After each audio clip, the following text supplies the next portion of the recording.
wabarakatuh. Perkenalkan, nama saya Muhammad Asyiddin Melayu. Saat ini saya akan mempresentasikan tentang saya untuk tinjauan dari negara terhadap jual beli lelang secara lelang di grup Facebook. Traffic didapat pada grup lelang di gamer. Pertama adalah belakang, traffic jual beli secara lelang biasanya dilakukan secara offline, tapi saat ini bisa dilakukan secara online. Biasanya bisa menggunakan aplikasi Facebook. Nah, tetapi dengan adanya sistem online lelang secara online ini berlaku kasus di mana pembeli tidak mau membayar. Nah, kasus ini biasa disebut traffic dead yang mana dapat merugikan salah satu pihak yaitu penjual. Rumusan masalah di sini yang saya gunakan adalah pertama, bagaimana teori buying media dari Islam. Yang kedua, bagaimana praktik jual beli secara lelang di grup Facebook. Yang gamer. Tiga, bagaimana tinjauan dari mujahadah terhadap praktik pidana lelang di grup Facebook gamer. Metode penelitian, pendapat dan penelitian ini adalah juridis normatif. Jenis penelitian kualitatif, jenis dan sumber data. Jenis datanya menggunakan penelitian lapangan, sedangkan sumber data menggunakan data sekunder dan data primer. Teknik pengumpulan data yang pertama adalah wawancara, yang kedua dokumentasi. Teknik analisis data menggunakan teknik deskriptif data. Dan sendiri, jual beli secara umum dalam hukum Islam sudah diatur ketentuannya dalam Al-Quran. Namun, jual beli lelang berbagai mujahadah diperinci dalam hadis dan ijma. Di sini terdapat dua unsur akad beli mujahadah bisa dianggap sah. Yang pertama rukun, yang kedua syarat. Yang pertama dasar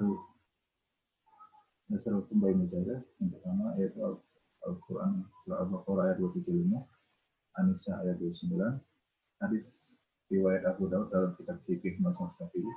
Yang keempat, hadis riwayat Ibnu Majah dalam kitab Syah Imam Ibnu Majah. Bentuk lelang terbagi dua, yaitu lelang secara naik dan lelang menurun.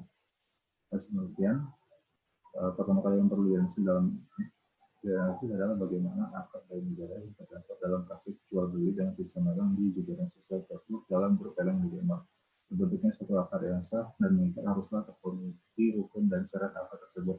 Dalam posisi ini, jika dilihat dari rukun dan syarat akad beli mujahadah, maka dapat dianalisis sebagai berikut. Yang pertama, mutaakidain, para pihak yang membuat akad. Para pihak yang terlibat dalam akad praktik jual beli dengan sistem lelang di grup dalam media Facebook ini secara umum sudah memenuhi syarat.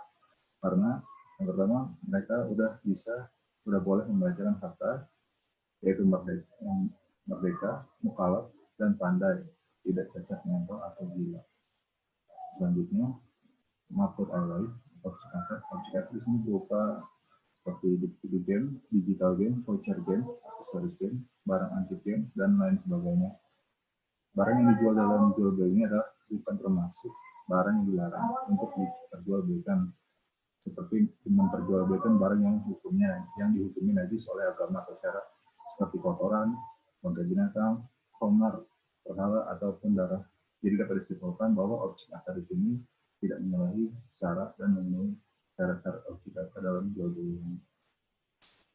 Yang ketiga, sigat ijab kabul. Praktik ijab kabul ini dimulai dari penjual memposting barang yang dijualnya.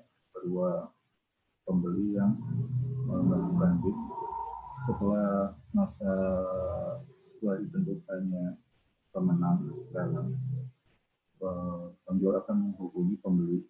Nah, tapi di sini terkadang ada oknum pembeli yang menolak atau tidak menjawab pesan yang dikirimkan oleh penjual. Biasanya kejadian ini disebut benaran. Di sini biasanya dapat membuktikan salah satu pihak yaitu penjual. Hukum Islam melarang terjadinya interaksi bisnis yang merugikan atau membahayakan salah satu pihak. Karena bila hal itu terjadi, maka unsur kezaliman telah terpenuhi. Hal ini sesuai Quran Al-Baqarah ayat 29 yang berbunyi, la tazlimuna wa la tazlamuna. Kalian tidak boleh menzalimi orang lain dan tidak pula dizalimi oleh orang lain.